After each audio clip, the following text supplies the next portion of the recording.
오늘부터 새로운 시리즈 말씀을 좀 나누고 싶습니다. 제가 쓴소리 시리즈라고 할까 하다가 그럼 여러분 너무 부담스러우실 것 같아서 영어로 The Voice 시리즈로 이렇게 바꿨습니다. 그래서 그 소리를 들으시기를 예수님의 이름으로 축복합니다. 연말이죠. 벌써 11월도 마지막 주인가 오늘이? 마지막 주일 거예요. 예. 11월이 벌써 마지막 주고 이제 12월이 오고 그러면 다 저 여러분의 마음을 싱숭생숭하게 만드는 그 달이 오고 있습니다. 이때 우리에게 필요한 것이 무엇일까? 특별히 우리가 계속해서 날마다 말씀 묵상을 하면서 요한계시록의 말씀들을 매일매일 우리가 함께 묵상하면서 들리는 주님의 음성은 무엇인가? 그런 가운데서 쓴소리를 좀 들어야겠다. 그리고 저를 통해서 우리 교회 안에 부르신 교회 안에 좀 쓴소리의 주님의 음성이 좀 울려야겠다 이런 마음이 제 안에 생기더라고요. 여러분에게 쓴소리 시리즈를 시작하기 전에 먼저 쓴소리 들기 전에 좋은 소리 먼저 한번 드리고 싶어서 먼저 이야기합니다. 저희 교회가 예배 처소를 옮겨가는 것을 놓고 계속해서 기도해 왔고 본격적으로 지난 아마 여름부터 제가 기도 책자 여러분 올려드리면서 함께 기도를 하기 시작했는데요. 지난 월요일에 저희가 이제 계약을 좀 했습니다. 그래서 여기 홍대 입구역 1번 출구에서 걸어서 한 5분 정도 거리 되는 거리에서 저희가 예배 처소를 새롭게 옮겨갈 계약을 좀 마쳤고요. 12월 1일 날 마지막 잔금을 아마 치러야 될 겁니다. 그래서 그런 모든 과정들 가운데 있는데 여러분 기도해 주시고 홍대 쪽으로 옮겨가는 이유는 다른 이유가 없습니다. 주님이 그동안 우리가 하나님 나라와 우리에게 주신 비전들을 함께 계속 나누었는데 그 말씀들을 우리가 선포하고 주의 음성을 듣는 가운데 우리에게 필요한 곳을 주님께서 말씀해 주셨다 생각했어요. 그래서 좋은 부동산 업자도 만나게 됐고 그분을 통해서 정말 우리가 마치 처음에 개척할 때 이곳에 자리를 얻었을 때의 느낌 그대로였어요.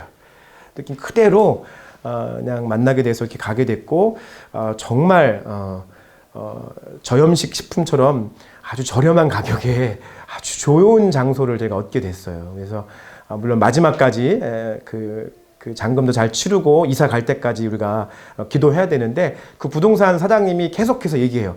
목사님네 교회 기도 많이 하나 봐요. 많이 하시나 봐요. 이런 가정 가운데 그분이 너무 잘 아니까 또 그쪽의 상황들을 너무 잘 아니까 그런 고백을 부동산 업자를 통해 제에게 소리를 들려주시더라고요. 그래서 너무 감사한 상황이고 이제 홍대 쪽으로 가게 되면 불편하신 분도 계실 수도 있고 또 더 열심을 내서 출석하시고 전도하셔야 되는 분들도 많이 계시겠죠. 네. 그런 분들은 더 열심을 내시길 바라고 또 우리가 새로운 장소를 가게 되면서 하나님이 우리에게 새로운 시즌을 허락하시는 것입니다. 아니 거꾸로 얘기되죠. 새로운 시즌을 주시기 때문에 새로운 예배 처소를 주시는 것입니다. 할렐루야. 그래서 우리가 그런 마음을 가지시고 기도해 주시고 하나님이 새로운 시즌에 우리 교회에 어떻게 하나님 이끌어 가실지를 좀 기대하셨으면 좋겠습니다. 그래서 이런 좋은 소리 먼저 드리고요. 좋은 소리 들으셨으니까 이제 좀 쓴소리를 좀 함께 나누도록 하겠습니다. 여러분 먼저 쓴소리 드릴게요. 날마다 말씀 묵상 잘하고 계세요? 좌우에 계신 분하고 인사하겠습니다. 묵상 잘하고 계세요? 시작. 네. 쓴소리 들으셔야 돼요. 쓴소리 묵상. 매일매일 6시 반, 9시 반, 11시 세 타임 하면서 너무 좋아요. 너무 좋고 11시 타임 할 때는 다 끝나면 이제 비몽사몽하니까 안녕히 주무세요. 이 소리가 그렇게 전 좋더라고요. 내일 아침에 만나요. 뭐 이런 거 아주 좋습니다. 그래서 여러분 날마다 말씀 묵상은 말씀 묵상에도 포인트가 있지만 날마다에도 포인트가 있는 거예요. 날마다 일상이 돼야 된다는 얘기입니다. 일상.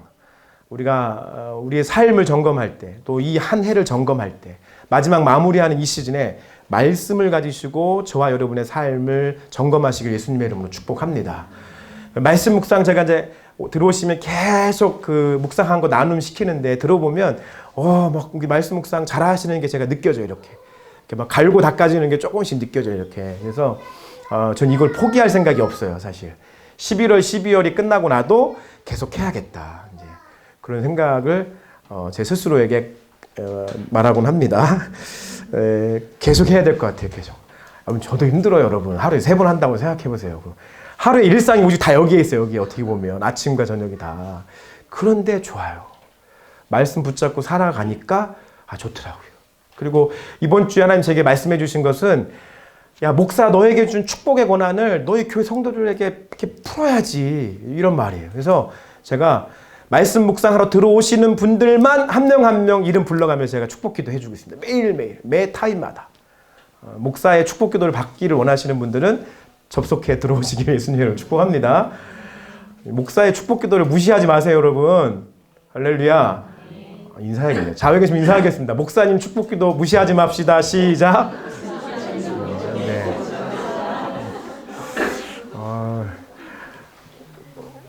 하여튼 들어오셔야 축복 기도 해주실 거예요. 안 들어오면 안 해. 그래서 여러분 기억하시고 무조건 접속해 들어오시면 어제 들었던 축복 기도도 상관없어. 오늘 또 할 거고요. 하루에 3번 들어오시면 제가 하루에 3번 다 축복 기도 할 거예요. 그냥. 그래서 제 머리 상상해요. 머리 안수하고 기도하는 상상하면서 계속 기도해요. 성령님 머리 안수하시고 해달라고 기도할 거예요. 그러니까 여러분 그 마음으로 날마다 말씀 묵상하시고 하나님의 말씀이 우리 삶의 중심 가운데 말씀이 있을 때 우리 삶에 놀라운 변화가 있을 줄 믿습니다. 말씀이 그 중심 가운데 있는 사람은요. 다시 말씀드리지만 흔들림이 없어요. 흔들림이. 좌충우돌 막 이리 왔다 저리 갔다 우왕좌왕 없어요. 하나님 말씀 붙잡고 가면 두렵고 떨리는 것 오죠. 그런 마음 오죠. 그러나 흔들리지 않는다는 거예요. 말씀 부여잡고 살아가시는 저와 여러분 되시길 다시 한번 축복하고요. 그래서 오늘부터 요한계시록 말씀 안에 있는 주님의 음성을 쓴소리만 이렇게 발췌해가지고 함께 좀 말씀을 좀 나누고 싶습니다. 요한계시록 좀 말씀 묵상하면서 어려움도 있긴 있습니다만 그렇게 어려운 책이 아닙니다. 요한계시록은 피 묻은 예수 그리스도의 책입니다. 예수님의 온통 예수님의 피로 물들어져 있는 책입니다. 그래서 제가 금요 예배 시간에 제 개인적 그 부분을 말씀드렸어요. 저는 요한계시록을 읽으면서 요한복음 같다. 예수님의 십자가가 보이고 예수님의 고난의 피가 보이고 어린 양의 대속의 피가 보인다. 여러분 요한계시록을 말씀 묵상하는 가운데 우리는 계속해서 예수님의 피 묻은 손, 예수님의 피 묻은 마음을 우리가 읽으실 수 있으셔야 됩니다. 여러분 왜 소리 중에 쓴소리가 중요하죠? 여러분 인생 가운데 여러분에게 쓴소리를 해주는 분들 계십니까? 근데 그 쓴소리가 여러분에게는 그냥 정말 쓰기만 한다면 그거 맞는 거예요, 사실. 제가 그 리서치한 내용들을 보니까 여러분 대통령 후보 있죠. 대통령 후보에 입후보하는 사람들의 공통점이 뭔지 아세요? 내가 당선될 거라고 하는 확신을 가지고 다 입후보한다는 거예요. 한 명도 빠짐없이 다 내가 당선될 거라고 하는 그 기대감들이 다 있다는 거예요. 그리고 주변에 있는 사람들이 당신 당선될 거야 라고 얘기한다는 거죠. 그리고 대통령이 되고 나서도 대통령 임기를 마치고 나서 대통령 임기가 끝난 사람들에 대한 내용들도 있는데요. 무슨 내용이냐면 나 대통령 임기 때 참 일을 잘했어 라고 모든 대통령이 다 생각한답니다. 저와 여러분이 알고 있는 그 모든 대통령들이 한 명도 빠짐없이 나 대통령 재임 기간에 나 일을 정말 잘했어 라고 다들 그렇게 생각한대요. 별로 안 놀라시네요. 그분들 다 그렇게 생각한다는 거예요. 왜 그럴까요? 그 원인의 분석은 그거예요. 옆에 있는 사람들이 아무도 쓴소리를 안 한다는 거예요. 저와 여러분이 가지고 있는 우리 같이 지식이 짧고 정치의 정자도 모르는 사람들이 가끔씩 볼 때도 정말 터무니없고 이해가 안 되는 그런 상황들이 올 때가 있거든요. 어떻게 저런 결정을 할까라고 하는 생각할 때가 있는데 그때마저도 주변에 있는 모든 사람들이 아무도 그들을 향하여 리더를 향하여 누군가를 향하여 쓴소리를 하지 않는다는 거예요. 좋은 얘기만 듣고 싶은 얘기만 골라 듣고 들리는 것만 듣기 때문에 결국엔 다 어떻게 보면 자아 도취 속에서 착각하는 생각들을 하게 되는 것이죠. 여러분 우리에게는 쓴소리가 필요합니다.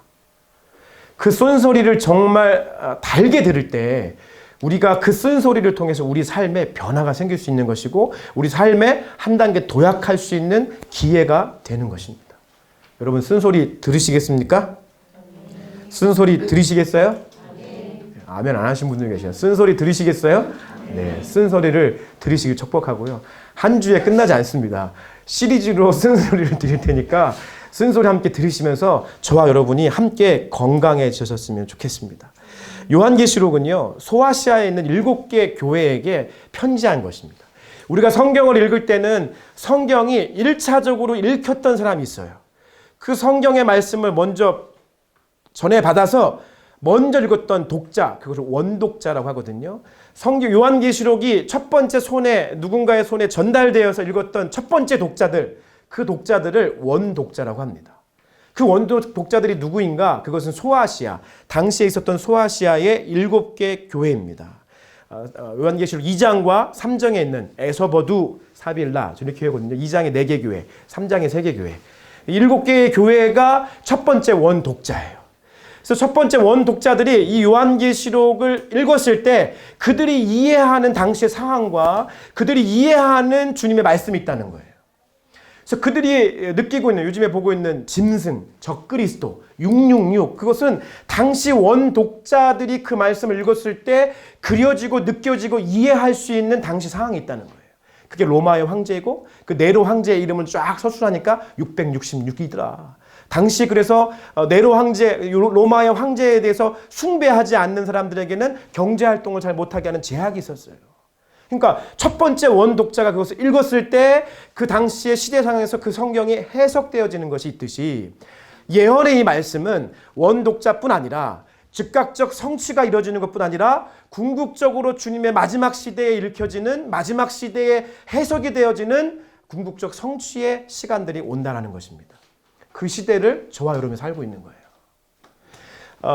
이 요한계시록은 우리가 신학적으로 얘기하면 회람서신이라고 해요. 회람서신. 회람은 돌려가면서 읽었다는 거예요. 지금처럼 성경이 흔한 시대가 아니에요.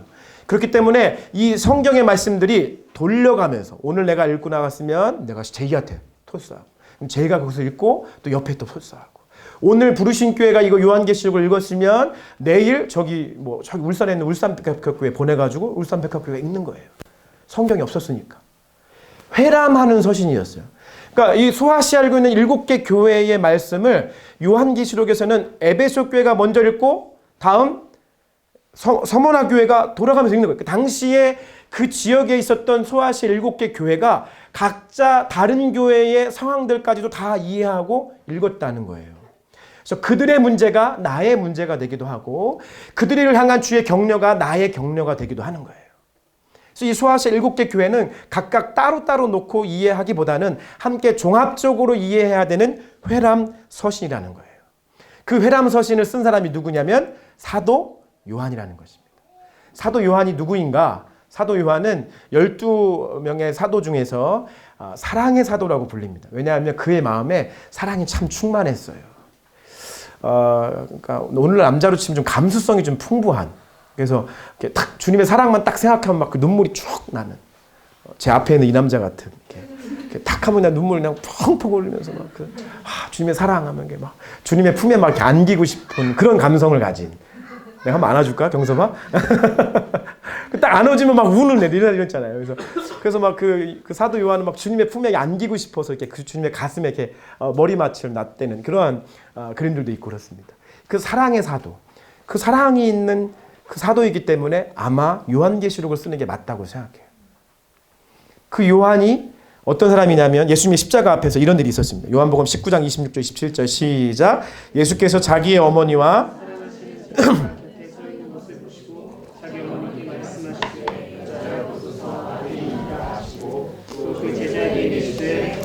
내 어머니라 하신데 그때부터 그 제자가 자기 집에 모시니라. 예, 요한이요 십자가의 밑에까지 몰래 찾아갔어요. 예수님 십자가상에 계신 예수님이 요한에게 말씀해 주십니다. 내 어머니를 잘 돌봐달라고. 그래서 그때부터 사랑의 사도인 요한이 그 어머니를 평생 돌보기 시작합니다. 그래서 어머니 마리아가 목숨을 달리할 때까지도 어머니를 마지막까지 모시는 사람이 사도 요한이었습니다. 예수님의 12제자들 중에서 사도 바울을 다 포함해서까지 모든 사람들이 복음을 증거하다가 다 순교당했습니다. 근데 그 12제자들 중에서 단 한 명 자기의 생애가 다 할 때까지 죽지 않았던 사람이 사도 요한이었습니다. 오늘 사도 요한이 반모섬이라는 곳에 유배되었는데 교회 역사 안에 내려오는 이야기 중에 하나는 뭐냐면 이 황제, 로마의 황제가 이 당시 그 유일하게 살아남은 사도가 요한이니까 얘만 어떻게 하면 되겠다 싶어가지고 가장 잔혹한 방법으로 사도 요한을 죽이려고 했습니다. 그 방법이 뭐냐면 끓는 기름에 사도 요한을 던져버리는 거였습니다. 그래서 끓는 기름 가마, 여러분 상상이나 되세요? 우리가 치킨 튀길 때나 막 생각하지 사람을 끓는 기름 가마니에 넣는다는 상상을 해보십시오.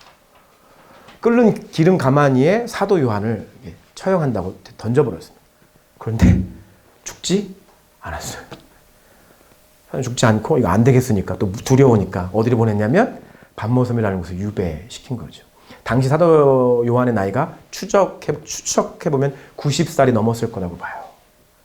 90이 넘은 노인이 기름가마니 한번 드러나갔다가 살이 다 녹아내리는 흉측한 모습 속에서 반모섬이라고 하는 곳에 유배되었는데 그것은 너무 춥고 밤낮에 일교차가 너무 춥게 커서 참 생활하기 힘든 곳이었어요. 근데 그거 어떻게 했습니까? 평생을 예수님의 육신의 어머니 마리아를 모셨어요. 주님, 제가 평생 당신의 나라를 위해서 헌신했고 당신의 육신의 어머니를 위해서 내가 평생을 바쳤는데 저도 차라리 저렇게 순교해서 죽었으면 좋겠는데 이렇게 90이 넘는 나이까지 나를 살려놓으시더니 이렇게 이런 섬으로 유배 생활을 마지막에 하시는, 한번 그것을 제가 한번 묵상을 해보니까 인생 말년에 좋은 아파트에서 좀 살게 좀 해주시고, 인생 좀 말년이면 주를 위해 좀 충성했으면 좋은 차 좀 타고 다니면서 다닐 수 있게 좀 해주시고, 좋은 옷도 입고 좋은 거 좀 먹으면서 인생의 말년을 좀 즐길 수 있게 주님 해주셨으면 좋겠는데, 누구보다도 열심히 주님의 부탁을, 그 권고를 끝까지 따랐던 사도 요한의 마지막이 이렇게 90세에 살이 녹아져 내려있는 그런 흉측한 모습으로 반모섬이라는 곳에 유배되어 있는 상황인 것입니다. 거기에서 하늘의 문이 열렸습니다.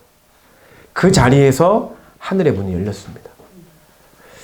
여러분, 우리의 삶에 이러한 고난과 고통이 왔을 때 여러분 어떻게 반응하시겠습니까? 그때 우리가 믿음의 눈을 들어 믿음으로 반응하면 그곳은 천국이 되는 것입니다. 그곳이 반모섬이라 하고 유배지라 할지라도 그곳은 천국이 되는 거예요. 저는 여러분의 삶의 자리가 하늘의 문이 열려있는 천국이 되시길 예수님의 이름으로 축복합니다. 그곳에 하나님께서 사도 요한에게 말씀을 쭉 보면, 야, 올라와라는 거예요. 올라와라는 거예요. 야, 올라와. 왜? 이 땅에서는 볼 수 없는 것들을 하늘에 올라가서 봐야 되거든요. 우리가 가끔 높은 곳에 가서 보면 땅에서는 안 보이던 것들이 보이잖아요. 우리가 가끔은 이 땅에서 보면 유배지가 너무 유배지고 참혹한 환경이고 고통스러운 것이잖아요. 근데 우리가 눈을 들어서 하늘에 올라가서 하늘의 눈으로 이 땅을 바라보면 다르다는 거예요. 우리가 이 땅 가운데 보면 지구가 얼마나 지저분하고 사람의 삶이 그래요. 근데 우주 공간에 나가서 지구를 바라보면 얼마나 아름다워요. 마찬가지입니다. 우리가 믿음의 눈을 들어 하늘의 문이 열리고 하늘의 시각으로 이 땅을 바라보기 시작하면 하나님의 역사하심을 보게 된다는 것입니다.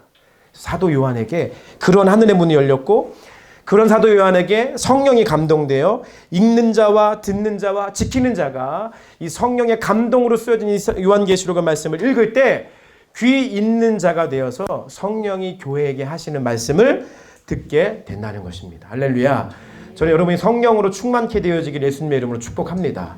말씀을 읽을 때, 말씀을 들을 때, 말씀을 지킬 때 성령의 충만함이 없이는 도저히 읽을 수도 없고 도저히 들을 수도 없고 도저히 그 말씀대로 살아갈 수 없는 것입니다. 우리가 이 말씀은 항상 성령의 감동 속에서 이루어져야 되는 것입니다. 그래서 우리가 말씀 묵상할 때, 말씀을 들을 때, 이렇게 설교의 말씀을 들을 때 기도하셔야 돼요. 성령님, 저를 감동시켜 주십시오. 주의 음성을 듣게 해주십시오. 주님께서 이 소아시아 7교회에게 계속해서 말씀하시잖아요. 귀 있는 자는 성령이 교회들에게 하시는 말씀을 들을지어다. 할렐루야. 성령의 감동 속에서 우리가 주의 음성을 들을 수가 있습니다. 우리가 성령에 감동되면요, 먼저 주님께서 좋은 것부터 보여주세요. 뭘 보여주시냐면 주님 자신을 보여주세요. 주님을 계시하세요. 여러분, 처음 주님 만났을 때 생각해 보세요. 처음 주님 만났을 때 주님 좋았어요? 안 좋았어요? 주님이 여러분에게 다가오신 주님의 마음이 따뜻했어요? 차가웠어요? 따뜻했죠. 주님 처음 여러분 만났을 때 찾아오신 주님이 여러분을 막 근엄한 자세로 여러분을 막 손가락질하면서 죄를 하나 둘 셋 지적하시면서 너 죄인이잖아 라고 욕하셨어요? 아니면 너 이러한 죄도 있지만 내가 너를 사랑한다 하셨어요? 주님 그렇게 따뜻하게 우리를 맞아 주셨다고요. 그래서 주님이 처음에 우리에게 오실 때는요, 주님은 사람을 다루는 법을 아시거든요. 그래서 따뜻한 영광의 형체 우리 가운데 오십니다. 영광의 형체로 주님이 우리 가운데 오셔서 오늘 보면은 옷도 어떻게 입고 계시고 드레스 코드 말씀하시고 장식을 어떻게 하셨고 금붙이 붙이시고 헤어스타일은 어떠시고 이렇게 염색을 하셨는지 흰색이시고 이러잖아요. 그런 모습을 다 하고 영광스러운 형체를 가지시고 주님이 7 금초대 사이에서 오가시면서 주님께서 말씀하시는 모습들이 보이는 거예요. 저는 여기에서 이런 생각을 하게 됩니다. 7 금초대 사이에서 계신 주님의 모습은 교회의 중심에 예수님이 계셔야 된다는 말씀으로 저는 이해가 됩니다. 여러분, 우리 부르심교회의 이 중심에는 반드시 예수님이 계셔야 됩니다. 할렐루야. 여러분, 우리가 단 한 가지 소원하는 것이 있다면, 여러분이 교회를 위해서, 부르심교회를 위해서 단 한 가지만 기도하는 기회가 있다고 한다면 다른 것 구하시면 안 돼요. 단 한 가지. 주님, 부르심교회의 중심에 예수님 서 계십시오. 할렐루야. 이스라엘 민족의 중심 가운데 성막이 항상 존재했던 것처럼 하나님, 이 나라 이 민족 가운데 이 나라 이 민족의 중심 가운데 예수님이 서 계십시오. 할렐루야. 하나님, 나의 가정의 중심 가운데 예수님 서 계십시오.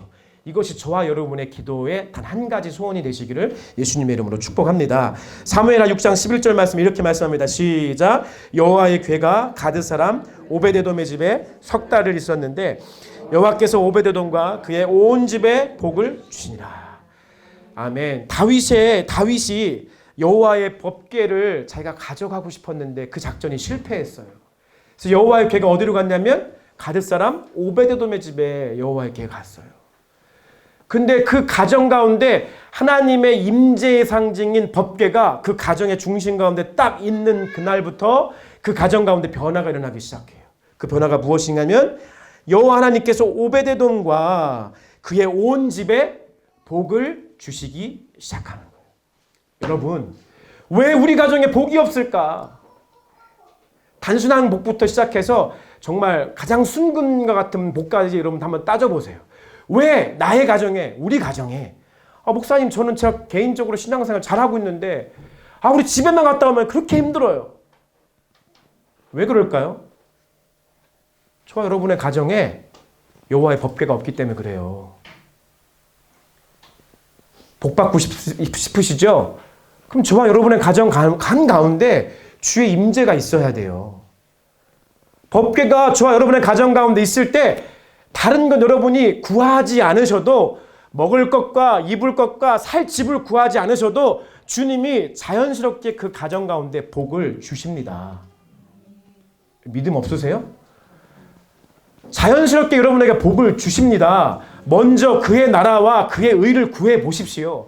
먼저 주님의 임재의 상을 구해 보십시오. 주님, 다른 어떤 것을 제가 구하기보다 저의 가정 가운데 주의 임재의 상을 허락해 주십시오. 여러분의 가정이 오베데돔의 가정 되시길 예수님의 이름으로 축복합니다. 그럴 때 주님의 복이 따라오는 거예요. 왜냐하면 주님이 복이시거든요. 주님이 복이신데 어디서 자꾸 복을 구해요? 그 복이신 주님이 여러분의 가정 가운데 있을 때 저와 여러분의 가정이 복된 가정 될 수 있는 줄 믿으시길 축복합니다. 그래서 우리의 교회의 중심에 예수님이 계셔야 됩니다. 예수님. 그 예수님이 금초대, 교회죠, 교회. 금초대 사이에서 왔다 갔다 하시면서 교회를 감독하고 계시고 교회를 살펴보고 계시고 홍 목사가 목회를 잘하고 있는지 살펴보고 계신 거예요. 웨이브 리더들이 웨이브를 잘 감독하고 있는지 살펴보고 계신 거예요. 부르신 교회 교인들이 세상의 빛으로 잘 살고 있는지. 왜 금초대겠어요? 금초대의 역할이 뭐예요? 빛을 발하는 거거든요. 교회는 세상의 빛이에요. 그리스도인은 세상의 빛이에요. 그래서 주님 마태복음 5장 14절 16절에 이렇게 말씀하십니다. 시작. 너희는 세상의 빛이라. 산 위에 있는 동네가 숨겨지지 못할 것이요 이같이 너희 빛이 사람 앞에 비치게 하여 그들로 너희 착한 행실을 보고 하늘에 계신 너희 아버지께 영광을 돌리게 하라. 아멘. 소아시아에 있는 7개 교회 중에 저는 제일 말씀 묵상할 때 제일 두려웠을 때가 있어요. 그때가 언제냐면 4대 교회를 묵상할 때였어요. 4대 교회에게 주님 말씀 쓴소리 한번 하시더라고요. 야, 4대 교회야, 너희가 살았다 하는 이름은 가졌으나 실제는 죽었네. 너희가 살아있다고 얘기하고 내 믿음과 내 신앙은 살아있다고 생각하지만 사실은 죽었네. 살아있는 모양은 있지만 속은 다 죽었네. 썩어 문드러졌네. 라고 주님 말씀하시는 거예요. 오늘 주님이 영광 중에 우리 가운데 이 중심 가운데 계시면서 부르신 교회에게 야 부르신 교회야 너네 교회 살아있는 것 같지만 속은 죽었네. 라고 말씀하신다면 우리 부르신 교회가 반박할 수 있을까요? 오늘 주님 여러분에게 여러분의 인생 가운데 찾아가셔서 야, 홍 목사야, 너 겉은 멀쩡하게 살아있는 것 같지만 네 속은 다 죽었어 이미. 너 믿음 살아있는 믿음과 같이 뭐 교회도 나가고 말씀 묵상하는 것 같지만 너의 삶 가운데 네가 진짜 살아있는 믿음으로 살아가고 있는 거 맞아? 라고 저와 여러분에게 물어보신다면 아니요 라고 대답할 수 있는 사람이 여기 얼마나 있을까요? 네가 목사의 직분을 받았어? 네가 어떠한 직분을 받았어? 네가 뭐 웨이브의 리더야? 그러나 주님께서 우리에게 너는 살아있는 것 같지만 넌 죽었어 라고 말씀하신다면 아니에요 주님이라고 말씀하실 분이 여기 얼마나 있을까요? 초대교회 7개 교회에게 주님께서 말씀하실 때 가만히 보니까 주님이 그 어떠한 양에 대한 얘기를 안 하세요. 야 니네 교회 몇 명이나 되니? 사실 목사들이 모이면 항상 물어보거든요. 제 친구들도 저 개척했다고 한 2년 3개월 반 지났으니까 이제 만나면 미안하니까 넌지시 물어봐요. 그래서 이렇게 목회는 잘해? 너 이 목회는 잘해? 이게 무슨 뜻이에요? 너 지금 생활비는 잘 받고 있니? 뭐 이런 거 얘기 물어보는 거예요. 목구는 사냐? 이런 거 물어보는 거거든요. 그래서 얼마나 뭐 이렇게 물어보는 거예요. 제가 이렇게 어떻게 우연히 만난 후배 전도사 한 명이 있는데 그 후배 전도사가 자기 인생의 스승으로 생각하는 스승이라고 생각하는 사람이 누구냐면 제 동기더라고. 제 그 동기 목사인데 그 동기 목사 진짜 착하거든요. 아주 착하고 성실하고 아주 참 착해요. 정말 그런 사람이 없어요. 그래서 스승으로 모신다는데 나한테 그러는 거예요. 목사님, 그 자기 스승 목사님이 평생 그런 질문을 자기 인생의 맥락에서 물어보지 않는데 진짜 제가 깜짝 놀랐다는 거예요. 자기한테 물어봤대요. 그래서 정효는 교회는 잘 된대? 라고 처음 물어봤대요. 그 친구가. 그러니까 이 목사들이 이 삶의 관심이 어떻게 다를 수가 없는 거예요. 교회가 양으로 생각되는 양으로 잘 되고 있는가 없는가 이거를 물어볼 수밖에 없는 거예요. 그 교회에 있는 목사들의 관심이 뭐예요? 어떻게 하면 성도들 많이 늘어나가지고 교회 재정이 좀 잘 세워져가지고 하고 싶은 사역도 할 수 있게. 그러면 돈이 필요하지. 헌금 나와야지. 이런 생각들 가운데 있는 게 사실 목사들의 타락이에요.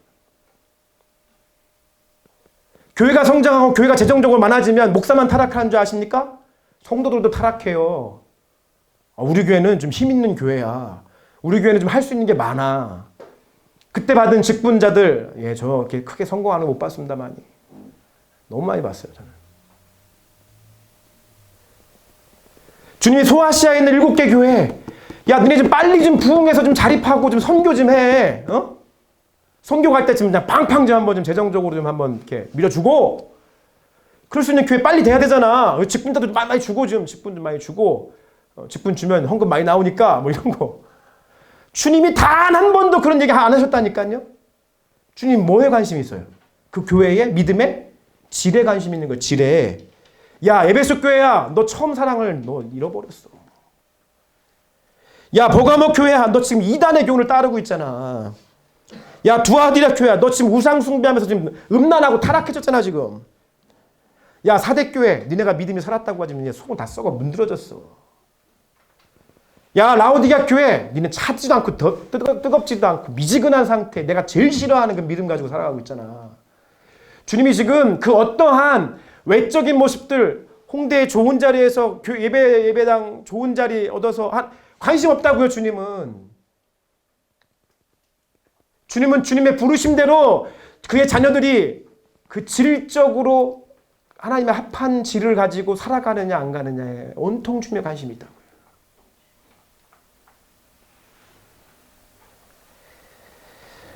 말씀하시는 거예요. 야, 좀 생각 좀 해. 에베소 교회야, 어디서부터 네 신앙이 지금 이렇게 썩어 문드러졌는지 생각 좀 해라. 생각 좀. 그리고 좀 회개해라. 그리고 좀 돌이켜라. 야, 좀 열심을 좀 내라. 라고 주님이 책망하고 계신 거죠. 우리가 주님의 쓴소리 앞에 있으면서 스트레스를 안 받는다면 우리가 오늘도 주님의 쓴소리의 소리를 그 음성을 들으면서 저와 여러분에게 부담감이 없다면 다시 한번 우리의 신앙을 점검해 보셔야 됩니다. 내가 그리스도인으로 살아가는데 하나님의 자녀라고 얘기하죠. 왜 하나님의 자녀라고 얘기할까? 가만히 생각해 보면 뭐예요? 구원받았다 이거예요. 난 구원 가나 천국 갈 거야 이거죠 이거. 근데 우리가 그리스도인으로 하나님의 자녀로 살아가는 삶에 부담감이 없다면 우리는 지금 이 쓴소리가 저 여러분에게 한쪽 귀로 들어왔다가 한쪽 귀로 흘러가는 얘기밖에 안 되겠죠. 우리가 그리스도인으로 살아가는 삶에 부담감이 있으셔야 됩니다. 주님의 교회로 이 세상 가운데 세워지는 것에 대한 세상을 향한 부담감이 있어야 됩니다. 제가 요한계시록 말씀에 제가 말씀 묵상하면서 제게 먼저 쓴소리가 너무 많이 들렸기 때문에 여러분에게 함께 쓴소리 말씀 나누는 거잖아요. 교회도 크지도 않은 교회가 벌써부터 제가 타락해가지고 제가 한 영혼에 대한 부담감이 제가 없어지고 있더라고요. 한 영혼에 대한 부담감이 사라지고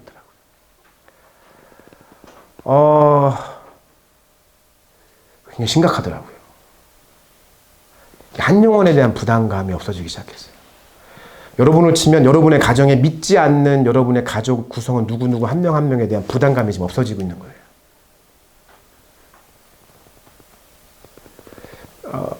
우리가 이러한 부담감이 사라졌다는 사실을 내가 이렇게 주님이 나를 강하게 책망하시니까 제가 사실 굉장히 힘들더라고요.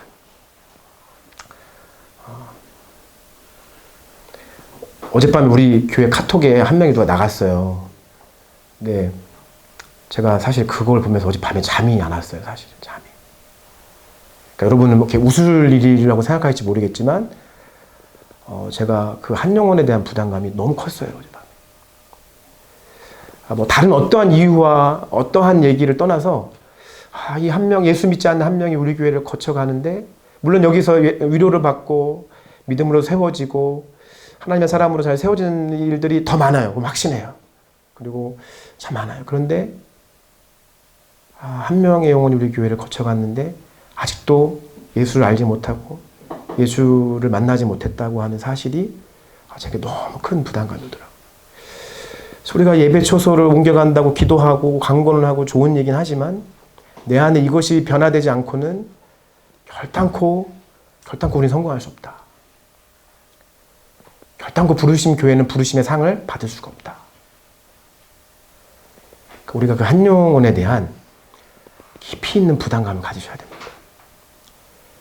한 영혼에 대한 여러분의 가정에 여러분의 자녀, 여러분의 부모님, 여러분 가장 가까이 있는 그 사람에 대한 부담감이 없이는 우리는 온전하게 살 수 없습니다. 다시 여러분 눈물로 여러분 기도하시길 예수님을 축복합니다. 그냥 포기하지 않을 거예요. 그러니까 우리 교회 나오고 안 나오고의 문제가 아니라 우리 교회를 거쳐간 사람들 중에서 그 사람들의 마지막 발걸음까지도 눈에 보일 때까지 기도해야겠다는 마음을 제가 이렇게 지울 수가 없어요. 그러면 어디서든 예수를 믿었으면 좋겠어요. 누구를 통해서든 예수를 믿을 수 있다. 우리는 반드시 우리 부르심 교회는 부르심 교회 믿음의 질을 체크해 보셔야 됩니다. 나중에 우리가 주님 앞에 갔을 때 책망받을 수 있습니다. 저는 그 부담감이 너무 커요. 그래서 우리 저와 여러분이 쓴 약을 먹어야 나을 수 있듯이 주님 우리에게 쓴 소리를 주시는 이유는 우리의 연약한 부분들이 치유받기를 소망하시는 마음이에요. 우리가 회복되기를 간절히 소망하는 마음이에요. 제가 누군가를 향해서 정말 그 사람이 그 길을 가면 안 된다고 생각하는 정말 그런 마음의 중심이 제가 생길 때는요. 제가 여러분에게 그런 말 드릴 때는요. 기도하고 또 기도해요. 기도하고 내게 주님 마지막 한 번 찬스를 주시면 내가 마지막 그 한 번 찬스 때 쓴소리 한번 하겠습니다. 이 생각하거든요. 혹시 여러분 들으신 분 계세요? 그럼 제가 여러분 기도하고 말씀드린 거예요. 마지막 한 번 찬스는 쓴다. 그 후로도 듣지 못하면 주님 저도 잘 모르겠습니다만 내가 주님의 마음으로 그 쓴소리 한번 드립니다. 그 쓴소리를 받고 그것을 약으로 드실 때 그 약을 드시게 되시면 우리가 건강해질 수 있는 거예요. 여러분 쓴 약을 이렇게 아이가 아무리 약이 쓰다고 그래서 부모가 약을 안 주지 않잖아요. 그 잠시 잠깐 그 쓴 약을 먹을 때 쓰다고 해서 아이들에게 약을 안 주는 게 아니잖아요. 그게 주님의 마음이라고요. 이 일곱 교회를 향하여 주님이 주시는 쓴 소리는 이 쓴 약이라고요. 너희들이 이거 먹고 빨리 회복되고 치료되고 건강해져야 내가 너를 부르신 너희들의 부르심의 상을 너희들이 받을 수 있다라고 하는 주의 뜻이고 주님의 마음이고 그것이 주님의 기쁨이라는 거예요. 여러분 우리가 이 초대교회 당시에 회람되었던 이 요한계시록이 시대를 초월해서 오늘날 저와 여러분에게도 회람되어진 주님의 말씀입니다. 이 말씀을 읽으시면서 우리 삶에 쓴 약이 되어서 그 쓴 약을 먹고 조금이라도 우리가 건강해질 수 있다면 기쁨으로 달게 받으시는 저와 여러분 되시길 예수님의 이름으로 축복합니다. 우리의 면류관을 빼앗기시면 안 됩니다. 우리의 면류관을 빼앗기시면 안 됩니다. 그 영광의 면류관 받을 때까지 우리 함께 기쁨으로 주님과 함께 그 길을 걸어가시는 우리 부르신 교회에 속한 모든 권속 되시기를 예수님의 이름으로 축복합니다.